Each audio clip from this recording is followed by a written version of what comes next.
last week I came across the stupidest thing I've ever seen on Twitter, I think, or at least the stupidest idea I've ever seen on Twitter. This is a guy named Sahil Bloom. He is the son of, I believe, the head of the economics department at Harvard, and he played baseball for Stanford and had like a one grand slam, and that was kind of his claim to fame. And now he is a motivational business guy. So he's had like a lot of moments of like, this is going to make me. And then it didn't make him. Well, yeah. I mean, and he has a lot of followers, and most of them, down in there. Bots, probably. Well, yeah, paid for. Paid for followers. The responses to what I'm about to read, there were like, I think about 10 positive responses to this. And every one of those people had the words startup, capital, creator, strategic partnership, personal brand, business development, or consultant in their bio. So these are the worst. Shit heels, yeah. Yes, shit heels. But this is his idea. Because, it's tough out there to find a job right now, to get yourself into that job market, particularly as a young person when experience is valued, much more highly than, than the scam that is getting a college degree. Yes, exactly. Yeah. So this is his solution. So this is from Sahil Bloom. If you're 16 to 24 and trying to get ahead, I have an idea for you. Try this. Next Saturday morning, put on a button-down shirt and grab a notebook and a pen. Go to a local coffee shop and buy a big jug of coffee.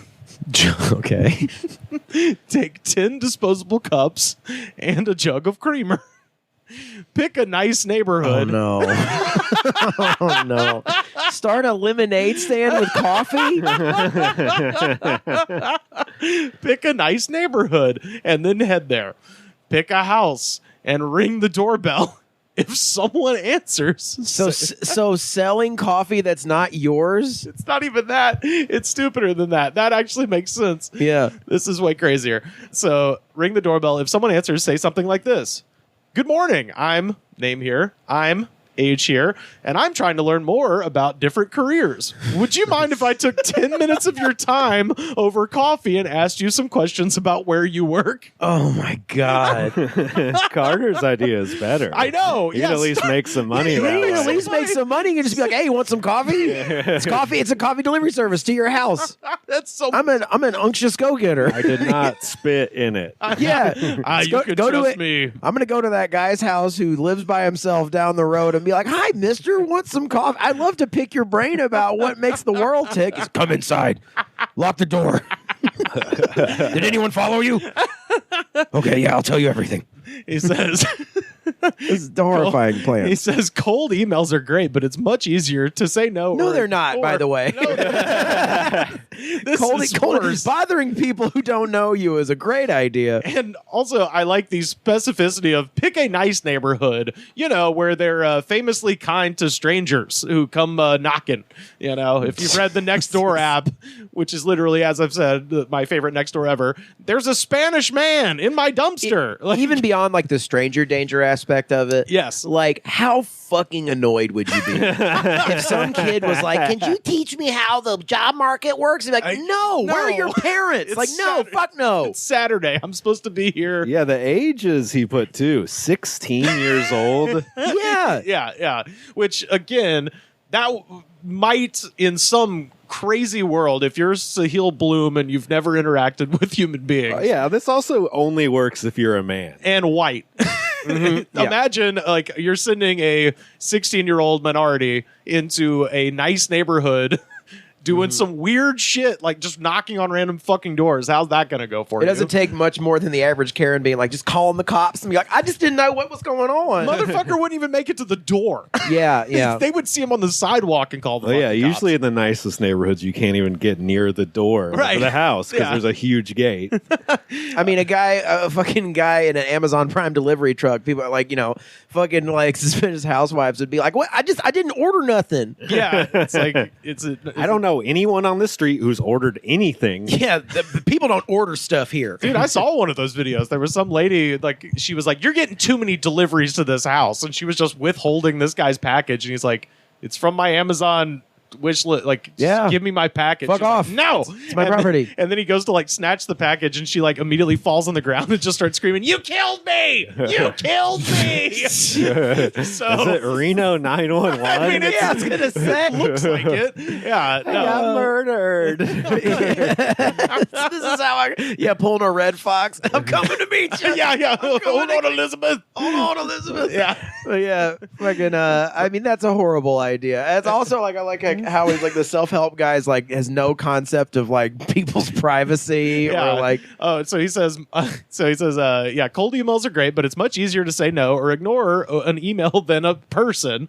My guess is that 25 to 50% of people will agree to giving you 15 minutes of their time to chat. Here's a great way to break down someone's comfort zone. Don't give them any chance to block you out. He says, If you look into their face with your big, dewy, wet eyes, I'm just in high school. Please explain business to me. if at all possible, bring a giant lollipop to make you look even more childlike. He says that 25 to 50% will give you 10 to 15 minutes of their time to chat. And then he says, I certainly would, especially with coffee as a nice gesture. It's like, dude, a stranger. Also, would you drink that coffee? Fuck no, dude. A fucking sweaty, pimple-faced high school kid comes and just like, you want some coffee? You kidding? Hey, I want to come into your house and also drink this. Yes, yeah. Put this in your body. I mean, like, yeah, it's like what kind of fucking weird Scientologist fucking door to door. Dude, our culture is not set up for what he's proposing at all. No. Not now. When you sit with a person, ask them a few questions. What do you do for work? What skills does that require? What do you enjoy most about it? What do you find most challenging? It would make more sense to strike up a conversation with the guy who owns the coffee shop. Yes. Yeah. You know what I mean? He's already there. You're already there. You'd be like, hey, I know this is kind of weird, but like, how did you start this coffee shop? And he'd probably be like, oh, well, since you asked. But going up to someone's private residence and knocking on the door, people would be like, what the fuck is this shit about? Yeah, the best case scenario, they're like, what the fuck is this about? Think about- worst case, you immediately get executed by the police. Yeah. Yeah. Think about the power move it would be to offer coffee to the owner of the coffee shop. What if I bought His own They coffee. might just fucking hire you as the co-owner at that point.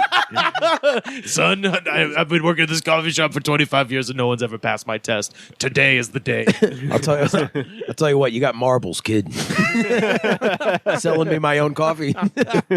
This fucking guy. I like this kid. He's got chutzpah. And then he says, take notes with your notebook and pen that you brought at the end. So he's also just writing things down, walking You have to have weirdly like a around the fucking neighborhood. Well, I backpack started full in of the shit. porn industry when I was. Here, you may want to write this down. So I began making my own weapons when I was. So I could stay hard for an hour and a half. And it's just a weird fluke of my biology, but here's how you can make some money. Oh my god! So I make Prince Alberts for dogs. I do a lot of mailing, but you'd be surprised how many people in town actually want one. I do a lot of mailing them, but Look, PETA has thrown fake blood on me many times, but you just got to move past that. no, stay a while. How many more houses you got to hit? No one's going to tell you as much as me. So, Yeah, the only people who would want to talk to you are fucking Are out weirdos, of their yeah. mind. Yes. Oh, And perfect. I don't have anything at all to do this weekend. I haven't spoken to a person in 20 years. I would just imagine it's the people whose comments we read on YouTube. yeah, exactly. And on to the subject of my ex-wife. Oh, are you an unaccompanied boy? Step inside my parlor. You know what makes this coffee better? Booze. You ever had any booze? I'm a businessman. My sales are impeccable. My track record speaks for itself. So, yeah, you got to take notes. You ask them for their email address so the harassment can just continue. So that you can. What's your social security number? Just we're getting to know each other. What's your social security number? I bet it's close to mine. Oh, fuck. Let's compare numbers. I just spilled coffee all over myself. So I was trying to make a bad joke. Now I got to change my shirt later. I just got a little dribble. You're all right. No, this ain't no little dribble.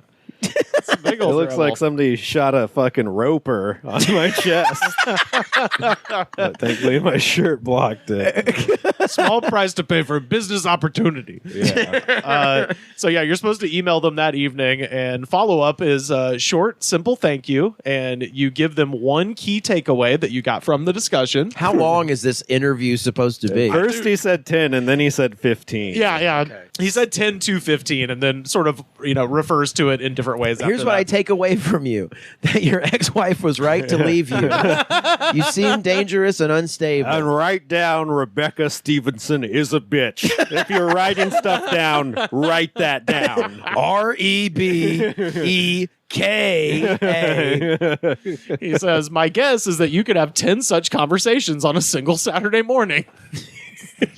No. Oh my God. I mean, you have none. to go to like 100 people's fucking house. Yeah, if Yeah. you were somehow, the Flash, then yes, maybe. Also, this asshole has never done this. no, of course. Well, No one has ever done this. Yeah. we're getting to the end here where I'll address that. So this type of ambition would really stand out in the minds of the people that you talk to. They'd be much more likely to want to I would help. feel so sad for that kid. I would too. Yeah, like once I established that it was in fact not a scam, and Yeah, I'd be like, don't get brainwashed by this fucking guy. right, and then I'd be like, where did you hear this? And then you'd be like, oh, a guy who hit a grand slam at Stanford in 2007. I'm like, okay, yeah, just go back to the coffee shop and figure out how to turn 5 cents worth of coffee beans into $5. Yeah. But yeah, he says you'll also end up with a repository of notes and perspectives on different career paths that may be very valuable as you think about your own journey. This is just a simple example of playing different games when it comes to networking and mentorship. I make glasses out of car parts. I'm what you call a steampunk. You ever heard of a steampunk? Really, I'm living on disability. Hey, check out the time machine I built. No, where are you going? Don't leave. Don't leave. Oh, So I broke my leg trying to make my time machine, right? I just want you to remember that you came to me. I didn't seek this. No, Twas destiny. I went in the future and I saw that we were going to become a partnership. stop trying to unlock your manacles. Those are for your safety in the presence of the time machine. He says, So I'm a punch-up writer for porn. Sometimes people say that, I'm going to come too much. You got to spice it up. he says, instead of sleeping in on a Saturday, try this These and damn see what kids. happens. They're sleeping in. They had too much candy the night before. They're Also, going crazy. Anyone with a job is sleeping in on Yeah, a Saturday. yeah, dude. Worst case, you try it and it flops. Best case, you quickly seed a few mentorship relationships. I hope a few young people try this and find success with it. I hate it when people are like, the worst thing that'll happen is you fail. It's like, there's some things that just aren't worth doing. And that is not the worst thing that could happen either. No, the worst thing that happens is you can get murdered. The last sentence here. I was inspired by a young up-and-coming musician from Harlem who did something similar and stopped by my house yesterday. That reeks of priest's homily shit where they just make 100%. stuff up. Or Yeah, it's just I was like, in a hipster coffee shop the other day, and they were like, what is this about Jesus? And I was like, yeah, let me yeah. tell you. Do gay people go to heaven or hell? It's like Yeah. some made-up scenario that's not Exactly. true. So if we were to assume this is real, I'm not implying any criminality. I'm expressing a fervent wish, a hope that the musician that stopped by his house stole some stuff. Or was casing the joint. Yeah, we're casing the joint future robbery. to rob this guy blind because fuck this dude, he's an idiot. Yeah. Yeah, I don't know if that's the case. But the other thing, fuck him too, because if this musician, he didn't put his social media on there. Yeah. What? Also, if you're a goddamn musician, what do you need to know from some like tech rich guys? shithead, yeah. Some fucking Just be like, are you going to give me money or not to record a demo?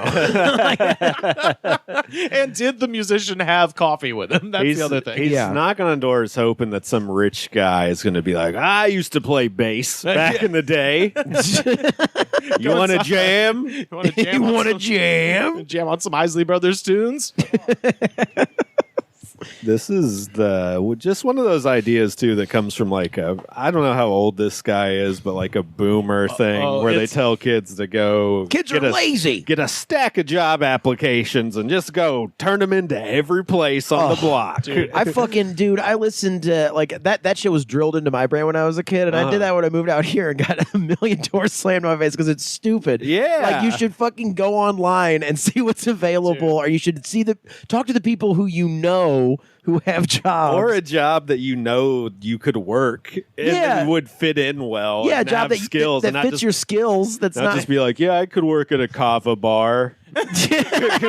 I love kava. I could be a mechanic. I'll learn about cars. I could be a mechanic. I'm a fast learner. I can do a spin kick. I can now teach taekwondo. Yeah. It's also just like this myopic view of like, you got to go to every door and ask for an application. Back in my day, we did that when there were 12 places. Yeah. It's like there's a million fucking places now. Dude, this guy's website, I'll have to put this up. It is the most annoying thing of all time. This is his. Like, this guy has a fucking like. His this guy has like a billboard on Sunset Strip. I'm sure. Look at the Some landing shit page. Like It turns your mouse into a little circle that gets followed Creator. around by another circle. I love the bullshit video of him like talking to some guys going over the next big moves. deal. Yeah. He's part of some like investment firm. Like this guy is the biggest, but that's him in the middle there with the fucking Nazi haircut. What a fucking douchebag. Yeah. So anyway. What is on his actual website? Oh, let's anything. I see there's a couple social media links. He's got a YouTube channel. He's got a Twitter. He's like, really, at the end of it's all a bunch of talking around to be like, really, what you should do is be born into money. Yes, Yeah. 100%. Yeah. He has a newsletter called The Curiosity Chronicle. Okay. Yeah. He's got a podcast. See, it's Kardashian syndrome. It's like being like, people don't work hard enough, says me, who was born into enormous wealth. Believable amount of wealth. Yeah. My parent works for Harvard, went to Stanford. Yeah. Here's how you get a job. Here's how you do it. Shake a lot of hands. Yeah. You're going to have to hit the turf. Yeah. See if you can. I'll read what he describes his company as doing. Everything in this just sounds like complete bullshit. SRB Ventures leverages a fast-growing distribution platform, direct founder relationships, and unique fund partnerships, and a proprietary post-investment support strategies to source, evaluate, win, and accelerate the most compelling startups in the world. Now, gun to my head, I don't think I could actually tell you what they do, and I don't think this. Yeah, it's all distracting language to be like, be born rich. Yeah, 100%. We send emails and do phone calls. all Right, day. right. Yeah. We buy companies and fire people. I was seeing a woman who had a job like that, that the description was just impossible to even for her to even explain, Yeah. And she didn't even really try beyond like, it's like an office job. Yeah. Like, what do you do? Well, I have to like talk to, I talked to investors and exactly. She had. I'm a digital nomad. I saw her work from home, and all she did all day was, I don't want to say all she did, but she just sent a lot of emails and talked on the phone in meetings and stuff. I'm a content supervisor. Like, what the fuck does that mean? This was a real one from one of the people who liked this ridiculous suggestion. He called himself an entrepreneurial ecosystem builder. I'm the guy. Who an EEB. Yeah, I lay down the cedar chips at the bottom of the hamster cage of capitalism. That's what I do. These are all just people who startup companies, which basically means they find investor money, and then waste it all, and then hope that they can sell the company later down the road. They know how to talk to people who have way too much money, and they're like, It's a scam. They're all a scam. Well, anyway, fuck Sahil Bloom. That's a terrible idea. You're going to. I don't think anybody would be stupid enough to do that. Unless you want to come on our podcast, Sahil. Yeah, well, then you're cool. Yeah, and I'd love to hear the investment strategy for us. Like, okay, see what you guys are talking. You guys are engaging in what I like to call loser talk. Loser talk are people who are listless and have no direction. I don't condone negativity. Yeah, and because the conversation is steeped in negativity, I will not continue this conversation. Great. Ooh, maybe I could. Ooh, if I offered him coffee. Yeah, I'm a young 35-year-old whippersnapper. Yeah. Come to my house and have some coffee. Geez, mister, I got no direction in my life.